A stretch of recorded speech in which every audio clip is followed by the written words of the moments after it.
The arrival of that U.S. Navy warship will not affect Iran's resolute will and determination to defend the nation. Countries in the region are well aware that any insecurity in the region concerning U.S.-Iran tensions is not only aimed at Iran, it is a contagious insecurity. The Trump administration has reportedly outlined a series of demands to Tehran that must be met in order to avert potential U.S. military action, signaling Washington's preference for negotiation despite the growing tensions.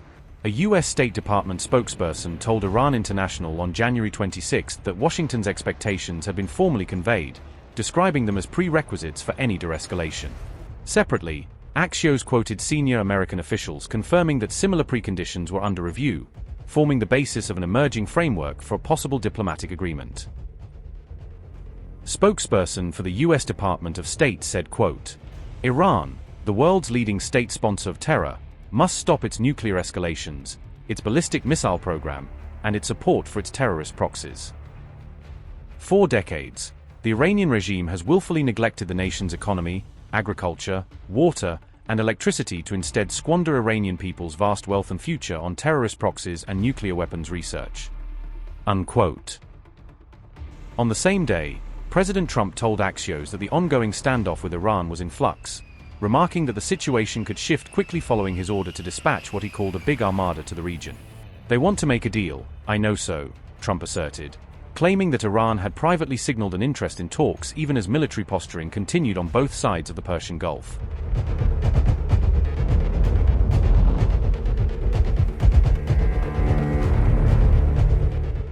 President Trump's remarks came shortly after U.S. Central Command confirmed that the USS Abraham Lincoln Carrier Strike Group had been deployed to the Middle East, signaling a significant escalation in American naval posture. CENTCOM officially stated that the Abraham Lincoln Strike Group is now active in the region, part of broader U.S. efforts to bolster presence and readiness amid rising tensions with Iran. However, reports indicate that Tehran has appeared to counter Washington's move with an assertive display of its own, deploying submarines to monitor and deter U.S. naval operations. According to multiple regional sources, Iran has dispatched several submarines into the Strait of Hormuz in an effort to challenge the expanding U.S. naval presence in its near seas. Among those reported at sea are Fatih-class semi-heavy attack submarines and Ghadir-class midget submarines, compact but potent vessels optimized for stealth and close-range ambush missions.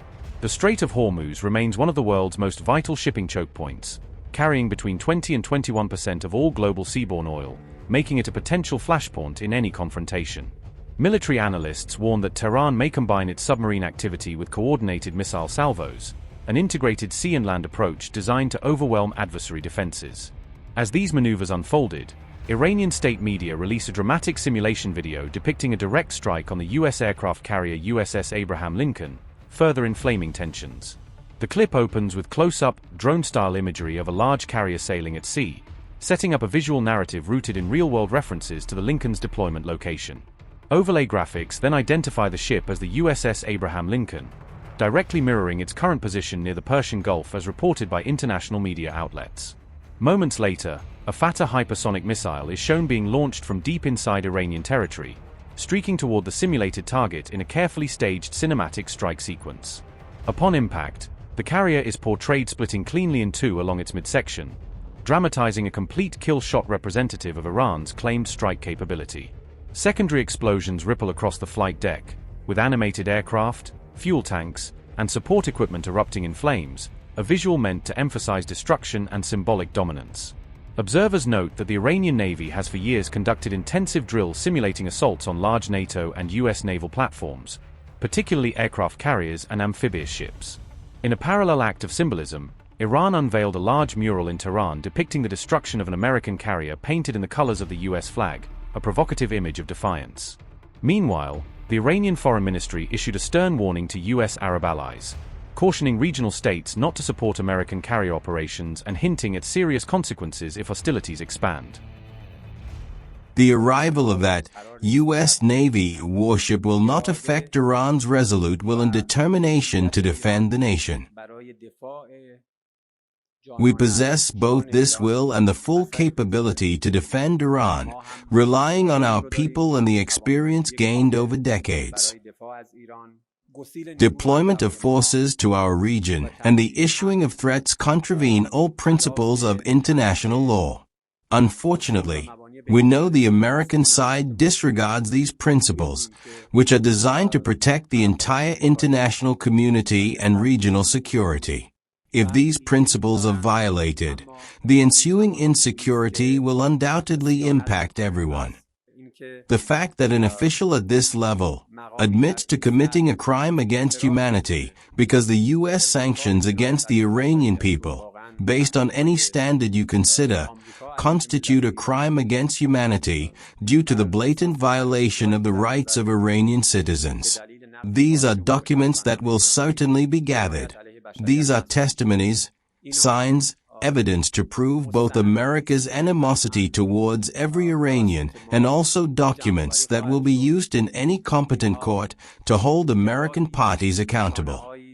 Countries in the region are well aware that any insecurity in the region concerning U.S.-Iran tensions is not only aimed at Iran, it is a contagious insecurity.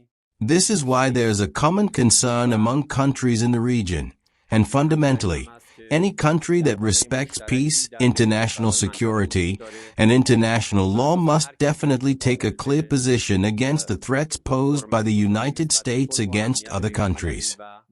The point about Europeans deserve injustice that Dr. Araki raised in Ex Post was that European parties should realize that applying double standards in relation to the principles and foundations of the UN Charter will harm themselves.